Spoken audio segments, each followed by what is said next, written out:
안녕하세요. 핑거팬더 이재범입니다. 오늘은 2020년 상반기 GDP에 따른 GDP에 나타난 최근 국내 경제의 특징에 대해서 현대경제연구원에서 발표한 보고서를 가지고 여러분들과 함께 이야기를 나누도록 하겠습니다. 전체적으로 보실 때 서머리는 넘어가고요.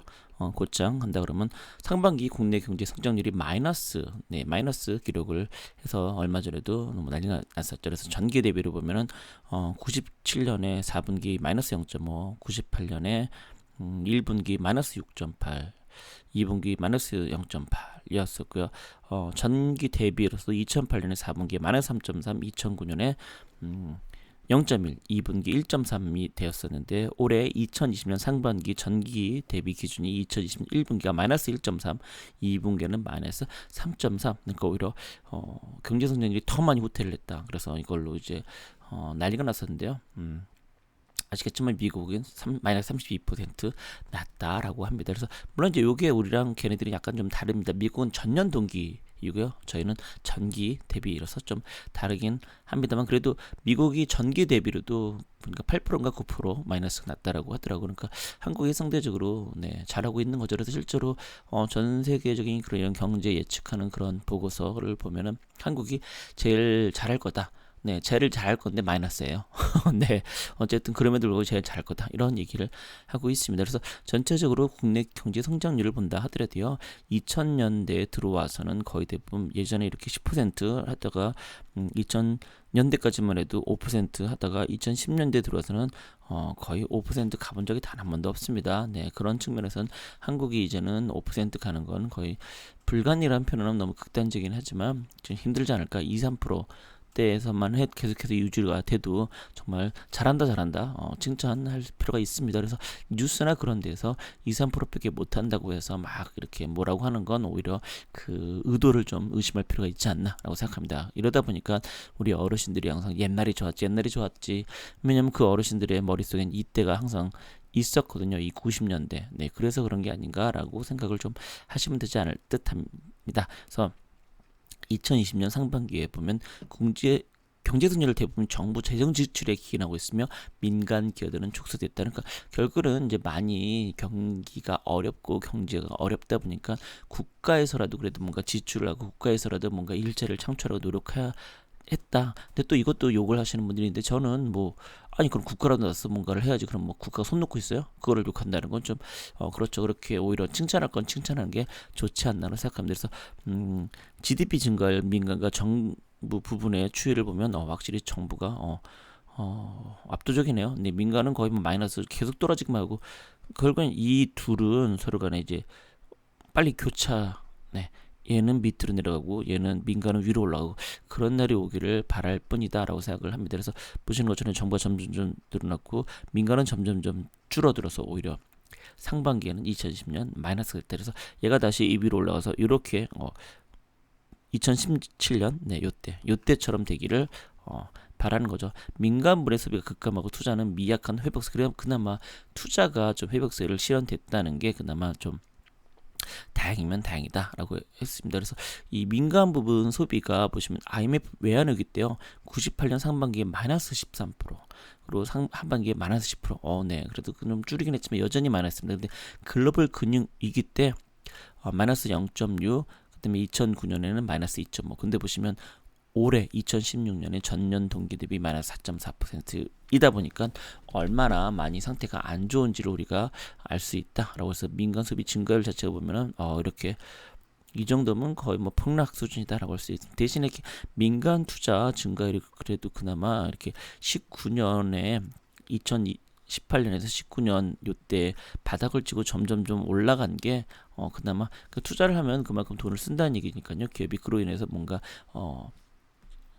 소득 창출할 수 있는 기회가 생기고 또 사람들이 취직할 수 있는 기회도 생긴다. 그렇게 볼 수 있으니까요. 대신에 보시면 제조업 부분은 만연 성장을 기록하고 가동률 및 추락, 재고 사이클이 부진하는 가운데 취업자 감소세가 지속되고 있다. 이게 결국에는 이제 취업자가 계속 늘어나는데 이게 감소하고 있는 게 아무래도 좀 아쉽네요.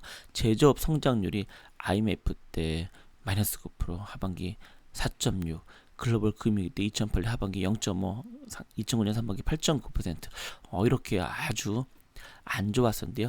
2020년에는 전년 동기 대비 마이너스 1.8. 그러니까 아직까지는 요 IMF 위기나 이 글로벌 금융위기 때만큼의 그런 급격하고도 엄청난 타격까지는 아니다. 제조업이 그나마 좀 잘하고 있다. 이렇게 생각할 수 있을 것 같습니다. 네, 그래서 우리가 그런데 좀 긍정적인 모습을 봐야 될 것 같습니다. 그래서 제조업 서비스 성장률 추이를 보면 늘어났다 줄어났다 하더라도 대체적으로 2017, 18년은 그래도 한 2에서 4%를 유지하고 있었는데 2019년에는 이제 1% 하다가 2020년에 확 그러니까 결국은 추세 자체는 어떻게 보면 코로나 때문에 이랬다라기보다는 추세 자체 계속해서 좀 성장률이 떨어지고 있었던 추세였다라고 그게 이제 코로나로 인해서 더 급격하게 됐다 이렇게 어떻게 봐도 되지 않을까라는 그래서 오히려 우려스럽기는 합니다.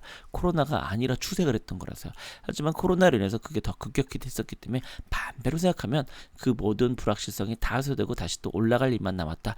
이렇게 긍정적으로 봐도 되지 않을까 네, 생각합니다. 그래서 재고 증감을 보면요. 재고 증감이 보면 오히려 2020년에 그렇게 많지는 않습니다. 보시면 18, 19년도가 오히려 올해 상반기보다 더 재고는 많았어요. 네, 증감이 보면 네, 그 오히려 지금은 이걸 뭐라 이제 하반기 때, 2020년 상반기 때 터진 거니까요. 네, 그래서 봐야 되긴 하겠지만 어쨌든 그런 건 있습니다. 다만 경제 승률이 이렇게 바닥을 모르고 추락하는 게 좀 아쉽다. 취업자도 그렇고요. 네, 그런 다음에 지적 재산 생산물 투자 확대, 그나마 이게 이런 것들이 네, 되고 있다는 게 좀 그래서 과거에도 이제 재생산 재산 생산물 투자가 좀 되고 있다. 그래서 이게 그 전체적으로 이런 것들이 좀 그나마 늘어나고 있다 보니까 좀 다행이다라고 볼 수 있을 듯합니다. 그래서 총 고정 자본 형성과 생산물 투자 같은 경우 그나마 좀 늘어나고 있다 보니까 이런 것들이 다행인 듯 합니다. 그래서 대외 경기는 주요국 부양책 힘비와 개선세가 기대되고 있고 국내 경기도 저점을 딛고 반등하느냐. 다만 비경제적 요소인 코로나19가 어떻게 될지가 가장 관건인 듯합니다. 중국 같은 경우는 2020년 1분기 때 마이너스 6.8에서 2분기에 3.2% 반등을 했습니다. 그러면 중국이 잘 되면 사실은 한국도 잘 될 가능성이 크거든요. 왜냐하면 한국의 최대 수출 국가가 중국, 미국 뭐 이렇게 되다 보니까요. 네, 그래서 우리나라도 좀 희망이 있다 이렇게 생각하시면 될 것 같습니다. 자, 그래서 현대경제연구원이 2020년 상반기 마이너스 0.9, 하반기는 1.4, 연간 0.3을 했었는데요. 최근 발표된 상반기 0.8, 실적치는 오히려 이것보다 오히려 좋았죠. 그리고 하반기에 전년 동기에 대해서는 0.8% 많은 GDP 실적을 거둘 수 있을까라는 것이 좀 불확실하다라고 왜냐하면 하반기 1.4%를 했었는데 과연 하반기에는 0.8%로 보시면 좀 오히려 낮추긴 했거든요. 네, 워낙 상황이 생각보다 더 안 좋다라고 판단을 내린 거죠. 왜냐면 이거는 이제 코로나 전에 작년에 이제 올해 예측했던 거니까요. 어떻게 될지는 좀 지켜봐야 될 것 같습니다. 그래서 경기 동행지수, 선행지수를 보시면요. 경기 동행지수 점점점 내려가고요. 선행지수 점점점 내려가고 경기 동행이라는 것은 경기가 얼마나 되고 있는지를 이제 동행으로 보는 거, 선행은 이제 그렇게 될 것이다라는 예측인 거잖아요. 그래서 어떻게 보면 동행지수보다 선행지수가 더 중요하다고 할 수 있지만 사람들이 그렇게 예측을 한다는 건 거기에 따라서 뭔가 움직일 수 있다는 뜻이니까요. 네, 이게 점점점 안 좋아서 이게 과연 어떻게 될까라는 걱정이긴 합니다. 그래서 코로나가 정점을 치고 지금은 5, 6, 7 계속해서 이제 뭐 한 50명, 30명대에서 왔다 갔다 이렇게 좀 안정적이다라고 표현이 없어져야 되긴 하겠지만 좀 안정적인 되고 있습니다. 그래서 GDP 규모를 보면 2020년 바닥치고 그다음에 올라가는 거로 나와 있으니까요. 그나마 좀 다행이지 않나라고 생각합니다. 그래서 전체적으로 바이러스 재확산 이것만 좀 한다고 어느 정도 된다고 하면은 극복할 수 있을 것 같고요. 그다음에 결국엔 코로나, 네, 셋째 그로 인해서 제조 활성화, 경제를 재고를 신산업, R&D 투자, 미래지향 쪽으로 좀 갈 필요가 있다라고는 얘기가 되겠습니다. 어쨌든 이 코로나로 인해서 뜻하지 않은 이런 사건들이 발생하고 있는데요. 슬기롭게 잘 헤쳐나가서 우리나라뿐만 아니라 전 세계로 경제가 다시 좀 좋아지면은 좋겠네요. 현재는 이게 자산 시장만 난리가 났지 실물 경제는 또 반대적인 의미로 난리가 났으니까요. 둘 다 오히려 긍정적인 난리가 나면 참 좋겠네요. 자, 그럼 오늘 방송 여기서 마치도록 하겠습니다. 고맙습니다.